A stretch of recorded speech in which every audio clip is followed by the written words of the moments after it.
Hi friends, നമ്മൾ ഉണ്ടാക്കാൻ പോകുന്നത് ഇറച്ചിച്ചോറ്. ഇറച്ചിച്ചോറ് എന്ന് പറഞ്ഞിട്ടുണ്ടെങ്കിൽ ബിരിയാണി പോലെയല്ല.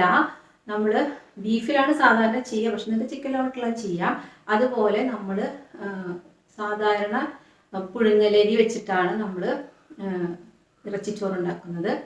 അപ്പം നമുക്ക് ഇറച്ചിച്ചോറ് വളരെ പെട്ടെന്ന് തന്നെ ആദ്യം നമുക്ക് ബീഫ് വേവിക്കണം. ഇത് ഈസിയായി ഉണ്ടാക്കാൻ വേണ്ടിയിട്ടാണ് ഞാൻ ആദ്യം ബീഫ് വേവിക്കുന്നത്. ആദ്യം തന്നെ ബീഫ് വേവിച്ചേക്കണം എന്നൊരു നിർബന്ധമില്ല, പക്ഷെ ഞാൻ എപ്പോഴും എളുപ്പത്തിൽ ചെയ്യാൻ ശ്രമിക്കുന്നതുകൊണ്ടാണ്. അപ്പോൾ നമുക്ക് അതിലേക്ക് 1/2 ടേബിൾ സ്പൂൺ ഉപ്പ് ചേർക്കുക. ഉപ്പിനും ചേർക്കേണ്ടി വരും, പക്ഷേ ഇപ്പോൾ നമുക്ക് 1/2 ടേബിൾ സ്പൂൺ ഉപ്പ് ചേർത്താൽ മതി. പിന്നെ 1 ടീസ്പൂൺ മഞ്ഞൾപ്പൊടി ചേർത്ത് കൊടുക്കണം. പിന്നെ ഏകദേശം 1 ടേബിൾ സ്പൂൺ വരെ കുരുമുളക് പൊടി, 1 ടേബിൾ സ്പൂൺ നിറയെ വേണ്ട, എന്നാലും ഏകദേശം 1 ടേബിൾ സ്പൂൺ കുരുമുളക് പൊടി ചേർത്ത് കൊടുക്കണം. പിന്നെ ഗരം മസാല വളരെ കുറച്ച് മതി, ഏകദേശം ഒരു 3/4 ടീസ്പൂൺ ഗരം മസാല ഇപ്പം മതി. പിന്നീട് നമ്മളതൊക്കെ ചേർക്കുന്നുണ്ട്, അപ്പോൾ അതുകൊണ്ട് ഗരം മസാല ഫ്ലേവർ ഒരുപാട് വേണ്ടാത്തതുകൊണ്ടാണ് നമ്മളിപ്പോൾ കുറച്ച് ഗരം മസാല ചേർക്കുന്നത്. ഇനി നമുക്ക് കുറച്ച് വെള്ളം ഒഴിച്ച് വേവിക്കാം. വെള്ളം കുറച്ച് കൂടിയാലൊന്നും കുഴപ്പമില്ല, നമ്മൾ മസാലയിൽ ചേർത്തിട്ട് കുറച്ച് നേരം തിളപ്പിക്കുമ്പോൾ നമുക്ക് വെള്ളം ആവശ്യമുണ്ട്. അപ്പോൾ അതുകൊണ്ട് ഇതിൽ കുറച്ച് വെള്ളം കൂടിയാലൊന്നും കുഴപ്പമില്ല. ഇനി ഇത് വേവിക്കുക എന്ന് പറയുമ്പോൾ ബീഫിന് പല വേവാണ്. കാരണം ചിലത് പെട്ടെന്ന് വേവും, ചിലത് സമയമെടുക്കും. ഇപ്പം ഞാനിത് വേവിച്ചത് 1 വിസിലും 10 മിനിറ്റ് കുറഞ്ഞ തീയിൽ വേവിച്ചു. 1 വിസിൽ കഴിഞ്ഞപ്പോൾ ഫ്ലെയിം കുറച്ച് വെച്ചു, എന്നിട്ട് 10 മിനിറ്റ്. ഇനി നമുക്ക് എന്തെങ്കിലും വേവ് കുറവുണ്ടെങ്കിൽ നമുക്കിനി മസാല ചേർത്തിട്ട് വേവിച്ചെടുക്കാം. ഇനി വീണ്ടും കുക്കറിലിട്ട് വേവിക്കേണ്ട ആവശ്യമില്ല. ഇനി നമുക്ക് ഇതിലാണ് ഇറച്ചിച്ചോറ് വെക്കേണ്ടത്. ആ പാത്രം എടുത്തിട്ട് അതിലേക്ക് ആവശ്യത്തിന് വെളിച്ചെണ്ണ ഒഴിച്ചു കൊടുക്കുക. അതിൽ വെളിച്ചെണ്ണ തന്നെ ഒഴിച്ചു കൊടുക്കണം, കാരണം നല്ല നാടൻ വിഭവമാണ് നമ്മുടെ ഇറച്ചിച്ചോറ്. ഇനി നമുക്ക് അതിലേക്ക് പട്ട, ഗ്രാമ്പ്, ഏലക്ക ഇതെല്ലാതും ചേർത്ത് കൊടുക്കാം. അതോടൊപ്പം രമ്പയില ഇല്ലെങ്കിൽ കുഴപ്പമില്ല, ഞാനൊരു ഫ്ലേവറിന് വേണ്ടിയിട്ട് ചേർക്കുന്നതാണ്. ഇത് നിർബന്ധമില്ല ശരിക്കും ഇറച്ചിച്ചോറിൽ, പക്ഷേ ഒരു ഫ്ലേവർ കിട്ടാൻ വേണ്ടി മാത്രം ചേർത്തിട്ടുള്ളതാണ്, അത്യാവശ്യമില്ല. പിന്നെ അതിലേക്ക് നമുക്ക് 25 അല്ലി വെളുത്തുള്ളി ചേർത്ത് കൊടുക്കാം. ഈ വെളുത്തുള്ളി ശരിക്കും പറഞ്ഞിട്ടുണ്ടെങ്കിൽ എന്ത് കറികളിലായാലും ശരി, ചൈനീസ് അല്ല കേട്ടോ, നമ്മുടെ നാടൻ വിഭവങ്ങളിലൊക്കെ നന്നായിട്ട് വെളുത്തുള്ളി മൂക്കണം. ഒരിക്കലും അതിൻ്റെ പച്ചമണം മുമ്പിൽ നിൽക്കാൻ പാടില്ല, അപ്പോൾ കറിയെ മൊത്തം ബാധിക്കും. അതുകൊണ്ടാണ് ഞാൻ എപ്പോഴും ആദ്യം വെളുത്തുള്ളി ചേർത്തിട്ടത് മൂപ്പിക്കുന്നത്. പിന്നെ നമുക്ക് സവോള ചേർത്ത് കൊടുക്കുക. ഞാൻ 3 വലിയ സവോള എടുത്തിട്ടുണ്ട്. അത് നമുക്ക് വഴറ്റാന്ന് പറഞ്ഞിട്ടുണ്ടെങ്കിൽ ചെറുതായി വഴന്നാൽ പോരാ, നന്നായി വഴന്ന് വരണം. പിന്നെ നമുക്ക് ഈ രമ്പയിലൊക്കെ അതിൻ്റെ ഫ്ലേവറൊക്കെ ഇറങ്ങിക്കഴിഞ്ഞിട്ടുണ്ടെങ്കിൽ എടുത്ത് മാറ്റാം, കാരണം അത് കഴിക്കാനൊന്നും പറ്റില്ല, നമുക്ക് അതിൻ്റെ ഫ്ലേവർ മാത്രമേ ആവശ്യമുള്ളൂ. പിന്നെ സവോള ബ്രൗൺ കളറിലേക്ക് കടക്കുന്ന പാകത്തിൽ നമുക്ക് പച്ചമുളകും കറിവേപ്പിലയും ചേർത്ത് കൊടുക്കാം. ഞാൻ ഇഞ്ചി ഇപ്പം ചേർക്കാത്തതിൻ്റെ കാരണം എന്താണെന്ന് വെച്ചിട്ടുണ്ടെങ്കിൽ ഇഞ്ചി ഇതുപോലുള്ള പാത്രങ്ങളിൽ പെട്ടെന്ന് അടുക്കി പിടിക്കും, അപ്പോൾ അത് മറ്റുള്ള ചേർക്കുന്നതിനെല്ലാത്തിനും ബാധിക്കും. അപ്പോൾ ഇഞ്ചി ചേർക്കാത്തത്. അപ്പോൾ ഇതെല്ലാം മൂത്തതിന് ശേഷം മാത്രമാണ് ഞാൻ ഇഞ്ചി ചേർത്തത്. പിന്നെ ഇഞ്ചി എന്ന് പറയുന്നത് പെട്ടെന്ന് നമുക്ക് മൂത്ത് കിട്ടുകയും ചെയ്യും. ഇഞ്ചിയുടെ പച്ചമണം അധികം വെളുത്തുള്ളി പോലെ ഇങ്ങനെ കറികളിൽ മുമ്പിൽ നിൽക്കത്തില്ല. അപ്പോൾ അതുകൊണ്ട് നമുക്ക് ഇഞ്ചി കുറച്ച് കഴിഞ്ഞിട്ട് ചേർത്താൽ മതി, അതാണ് നല്ലത്. അപ്പോൾ എളുപ്പത്തിൽ നമുക്ക് വഴറ്റിയെടുക്കാൻ പറ്റും, അടുക്കി പിടിക്കുന്നുള്ള ടെൻഷനും വേണ്ട. ഇപ്പോൾ ഇതെല്ലാതും ആവശ്യത്തിന് മൂത്തിട്ടുണ്ട്. അപ്പോൾ നമുക്കിനി പൊടികൾ ചേർത്ത് കൊടുക്കാം. 2 ടേബിൾ സ്പൂൺ മുളക് പൊടി, 2 ടേബിൾ സ്പൂൺ മല്ലിപ്പൊടി, പിന്നെ 1 ടീസ്പൂൺ കുരുമുളക് പൊടി, 1 ടീസ്പൂൺ ഗരം മസാലയാണ് ഞാൻ ഇതിലേക്ക് ചേർത്ത് കൊടുത്തത്. ഇനി ഇത് നമുക്ക് മൂപ്പിച്ചെടുക്കണം. പൊടികളെല്ലാതും നന്നായി മൂക്കണം. പൊടികളെല്ലാം നന്നായി മൂത്ത് കഴിഞ്ഞാൽ നമുക്ക് 3 തക്കാളി ചെറുതായി അരിഞ്ഞത് ചേർത്ത് കൊടുക്കാം. തക്കാളി നല്ല പഴുത്ത തക്കാളി നോക്കിയെടുക്കാൻ ശ്രമിക്കുക, കാരണം തക്കാളിയൊക്കെ ഇതിലിങ്ങനെ ചേർന്ന് പോവണം, തക്കാളിയൊന്നും അതുപോലെ കിടക്കാൻ പാടില്ല. അപ്പോൾ അതുകൊണ്ട് നല്ല പഴുത്ത തക്കാളി നോക്കി എടുക്കുക. ഇനി ഇതെല്ലാതും ചേർത്ത് നമുക്ക് നന്നായിട്ട് വഴറ്റിയെടുക്കാം.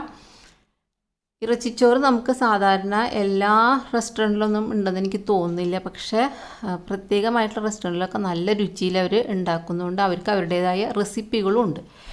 ഇനി നമുക്കിതെല്ലാം ഒന്ന് വഴന്ന് കഴിഞ്ഞാൽ നമുക്ക് വേവിച്ച ബീഫ് അതിലേക്ക് ചേർത്ത് കൊടുക്കാം. ഇനി ബീഫ് വേവാൻ ബാക്കിയുണ്ടെങ്കിൽ നമുക്ക് ഈ മസാലയുടെ ഒപ്പം ചേർത്ത് വേവിക്കാം കേട്ടോ. അപ്പോൾ ബീഫിൽ നന്നായിട്ട് മസാല പിടിക്കുകയും ചെയ്യും. ഇനിയിപ്പോൾ ഈ ബീഫ് ആദ്യമേ വേവിക്കുന്ന ഇഷ്ടമില്ലാത്തവർക്ക് ഈ സമയത്ത് ബീഫ് അതുപോലെ ചേർത്തിട്ട് ഈ മസാലയിൽ വേവിക്കാം. അപ്പോൾ നമ്മൾ കുറച്ചും കൂടെ ഒക്കെ വെള്ളം ചേർത്ത് കൊടുക്കണം. പിന്നെ കുറച്ചും കൂടി സമയമെടുക്കും നമ്മുടെ ഇറച്ചിച്ചോറ് റെഡിയായി വരാൻ. അപ്പോൾ ആർക്കും സമയമില്ലല്ലോ, അപ്പോൾ എല്ലാവർക്കും പെട്ടെന്ന് റെഡി ആവണമല്ലോ. അപ്പോൾ അതുകൊണ്ടാണ് ഞാൻ ആദ്യം കുക്കറിൽ വേവിച്ച് കാണിച്ചത്. ഇപ്പോൾ നമ്മൾ നേരത്തെ 1/2 ടേബിൾ സ്പൂൺ ഉപ്പേ ചേർത്തുണ്ടായിരുന്നുള്ളൂ. അപ്പോൾ നമ്മൾ കുറച്ചുകൂടെ ഉപ്പ് ചേർത്ത് കൊടുത്തു. ഇനി നമ്മൾ ചേർത്ത് കൊടുക്കുന്നത് തൈരാണ്. തൈര് ഞാൻ 1/2 കപ്പ് തൈര് ചേർത്ത് കൊടുത്തിട്ടുണ്ട്. അത് ഈ സമയത്ത് ചേർത്താൽ മതി തൈര്.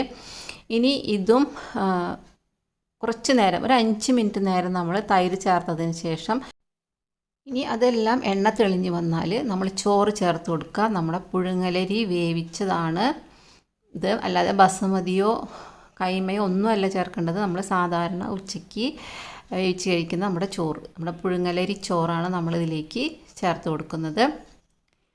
ഇനി നമ്മളിതിൽ നന്നായി മിക്സ് ചെയ്യുക. ആദ്യം കുറച്ച് ചോറ് ചേർത്തിട്ട് അത് മിക്സ് ചെയ്തതിന് ശേഷം നമ്മൾ ബാക്കി ചേർത്ത് കൊടുക്കുക. അപ്പോൾ നമുക്ക് ഇളക്കിയെടുക്കാൻ എളുപ്പമുണ്ടായിരിക്കും. കാരണം ഇതിലേക്ക് എല്ലാ ഭാഗത്തേക്കും നമ്മുടെ ഈ മസാല ചേരണം. പിന്നെ നമ്മൾ കുറച്ച് നേരം 2-3 മിനിറ്റ് തിളപ്പിക്കുകയും വേണം. അപ്പോഴാണ് ആ ചോറിൻ്റെ ഉള്ളിലേക്ക് വരെ നമ്മുടെ കറിയുടെ രുചി ചെല്ലുള്ളൂ. അപ്പോൾ നമ്മൾ ഇളക്കാൻ എളുപ്പത്തിനായിട്ടാണ് നമ്മൾ കുറച്ച് ചേർത്ത് കൊടുക്കുന്നത്. ഞാൻ ഇപ്പോൾ 200 ഗ്രാമോളം അരി വേവിച്ചിട്ടുണ്ട്. പുഴുങ്ങലരി വേവിച്ച ചോറാണിത്. ഇനി നമ്മൾ നന്നായിട്ട് മിക്സ് ചെയ്തെടുക്കണം. ശരിക്കും പറഞ്ഞാൽ ഇതിന് ബിരിയാണിയുടെ പകുതി ജോലി പോലും ഇല്ലെന്ന് ഞാൻ പറയുള്ളൂ. പക്ഷേ ശരിക്കും ബിരിയാണിനേക്കാൾ നല്ല ടേസ്റ്റ് നമ്മുടെ ഇറച്ചിച്ചോറ്. ഇതുപോലെ മീൻ ചോറ് ഞാൻ കാണിച്ചിട്ടുണ്ട്, പക്ഷേ ഈ രീതിയല്ല കേട്ടോ, ഞാൻ വേറെ രീതിയാണ് കാണിച്ചിരിക്കുന്നത്.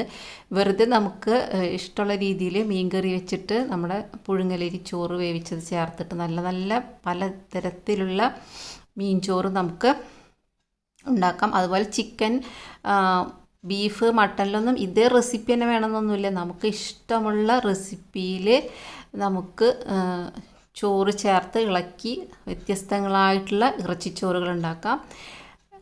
പിന്നെ ഇറച്ചിച്ചോറ് എന്ന് പറഞ്ഞാൽ ഒരുപാട് നെയ്യോ അങ്ങനെയുള്ള കാര്യങ്ങളൊന്നും ചേരാത്തതുകൊണ്ട് നമുക്ക് മടുക്കില്ല. നമുക്കിങ്ങനെ നമ്മൾ വയറ് നിറച്ച് കഴിക്കുന്നത്. ബിരിയാണിയൊക്കെ ഞാൻ എൻ്റെ കാര്യമായിട്ടാണ് പറയുന്നത്. എനിക്ക് കുറച്ച് കഴിക്കുമ്പോഴേക്കും ഇങ്ങനെ മതിയെന്ന് തോന്നും. അധികം ഒന്നും എനിക്ക് ബിരിയാണി കഴിക്കാൻ പറ്റില്ല. പക്ഷേ അതിൽ കൂടുതൽ ഞാൻ ഇറച്ചിച്ചോറ് കഴിക്കാറുണ്ട്.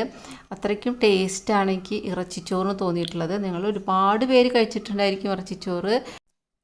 അപ്പോൾ നമ്മുടെ ഇറച്ചിച്ചോറ് അങ്ങനെ റെഡി ആയിട്ടുണ്ട്.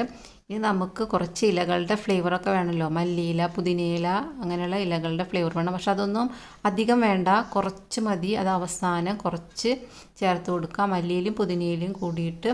ഇനിയിപ്പോൾ പുതിനയില ഇല്ലെങ്കിലും കുഴപ്പമില്ല, മല്ലിയില മാത്രമായാലും മതി. പുതിനയിലയുടെ ഫ്ലേവർ അത്ര നിർബന്ധമില്ല ഇറച്ചിച്ചോറിൽ, പക്ഷെ മല്ലിയില വേണം കേട്ടോ. അതുപോലെ വേപ്പിലയും നിർബന്ധമാണ്. അത് രണ്ടും ഇറച്ചിച്ചോറിൽ നിർബന്ധമാണ്. നമുക്ക് അവസാനം കുറച്ച് ഫ്ലേവറിന് വേണ്ടി മാത്രം വേണമെങ്കിൽ 1 ടീസ്പൂൺ നെയ്യ് ചേർത്ത് കൊടുക്കുന്നതും നല്ലതാണ്. അത് അവസാനം ചേർത്താൽ മതി. നമ്മൾ ബിരിയാണി പോലെ ആദ്യം കുറച്ച് നെയ്യും ചേർക്കേണ്ട ആവശ്യമില്ല. അവസാനം കുറച്ച് നെയ്യ് ചേർത്ത് കൊടുക്കാം. അപ്പോൾ നമ്മൾ അവസാനം ചേർത്ത് കൊടുക്കുന്നത് കൊണ്ട് തന്നെ അതിൻ്റെ ഫ്ലേവർ നമുക്ക് നന്നായി കിട്ടുകയും ചെയ്യും. അപ്പോൾ 1 ടീസ്പൂൺ തന്നെ, 1 ടീസ്പൂണല്ല, ഏകദേശം 1 ടേബിൾ സ്പൂൺ മാത്രമേ നമുക്ക് ആവശ്യമുള്ളൂ നെയ്യ്. ബിരിയാണിയുടെ കാര്യം നോക്കുമ്പോൾ അധികം നെയ്യൊന്നും ഇല്ലാത്ത കുറച്ചുകൂടെ ഹെൽത്തി ആയിട്ടുള്ളതാണ് ഇറച്ചിച്ചോറെന്ന് നമുക്ക് പറയാം. എല്ലാവരും ഇത് ട്രൈ ചെയ്ത് നോക്കാം. ഈസി റെസിപ്പിയാണ്. പിന്നെ ഇറച്ചിച്ചോറ് മാത്രം മതി. കൂടെ സൈഡായിട്ട് സലാഡോ പിന്നെ അച്ചാറോ അങ്ങനെ എന്തെങ്കിലും മാത്രം. ബിരിയാണി കഴിക്കണ പോലെ തന്നെ രീതിയിൽ വ്യത്യാസം ഉണ്ടെന്നുള്ളൂ. ടേസ്റ്റും നമുക്ക് ബിരിയാണി മടുക്കണ പോലെ പെട്ടെന്ന് ഇറച്ചിച്ചോറ് മടുക്കില്ല. അതാണ് ശരിക്കും പറഞ്ഞെങ്കിൽ ഇതിൻ്റെ പ്രത്യേകത. കുറച്ച് അധികം നമ്മൾ കഴിക്കും, നല്ല ടേസ്റ്റ് കൂടുതലാണ് ഇറച്ചിച്ചോറ്. അപ്പം എല്ലാവരും ട്രൈ ചെയ്യുക.